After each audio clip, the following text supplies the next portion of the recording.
You may have noticed this week that your gas prices have gone up. I want to talk to you a little bit about why. A lot of it has to do with Vladimir Putin. The White House is trying to blame record-high gas prices on Russian President Vladimir Putin and the invasion of Ukraine. Defending freedom is going to cost. It's going to cost us as well in the United States. Facing collapsing approval ratings, Democratic lawmakers are echoing the same argument. New York Congressman Gregory Meeks announced that Americans should be happy to make that kind of sacrifice because in the long run, democracy is at stake. Even simpatico comedians are pushing the idea that gas prices are setting new highs because of world events. Since the invasion, oil prices have skyrocketed. Today, the average gas price in America hit an all-time record high of over $4 per gallon. Okay, that stings, but a clean conscience is worth $1 or $2. I'm willing to pay.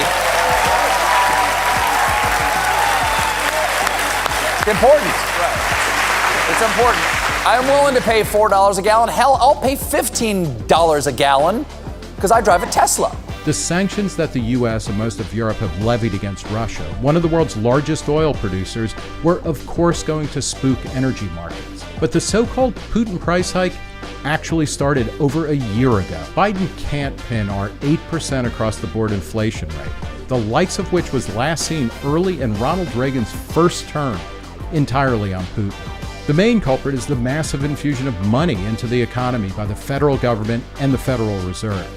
Spending in Washington alone increased 50% between 2019 and 2021 on both Biden's and Donald Trump's watch.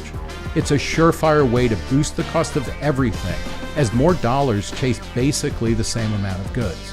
And when it comes to energy specifically, the Biden administration has pursued a number of policies designed to make it more expensive to produce fossil fuel energy in an effort to reach a goal of net zero carbon emissions by 2050. In fact, environmentalists cheered Biden's bold moves a week into his presidency as the most remarkable day in the history of America's official response to the climate crisis. They said it marked the official beginning of the end of the fossil fuel era.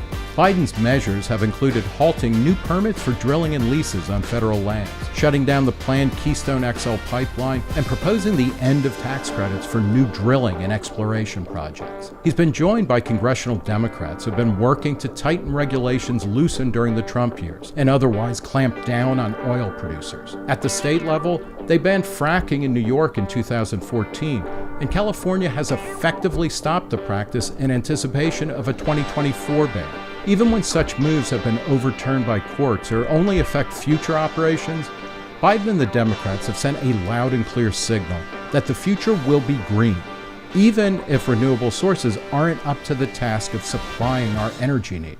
Currently, less than 13% of our energy comes from renewable sources, and even as wind, solar, hydroelectric, and other sustainable sources do get cheaper and more reliable, we're a long way from independence on fossil fuels. If patriotism is the last refuge of a scoundrel, Biden is blaming Putin for the predictable results of his and Trump's irresponsible policies. If we can't expect lower fuel prices, we can at least demand an honest accounting of this most insidious form of taxation: printing money to pay for federal largesse, with the bill coming due at the gas pump, the grocery store, and just about everywhere else.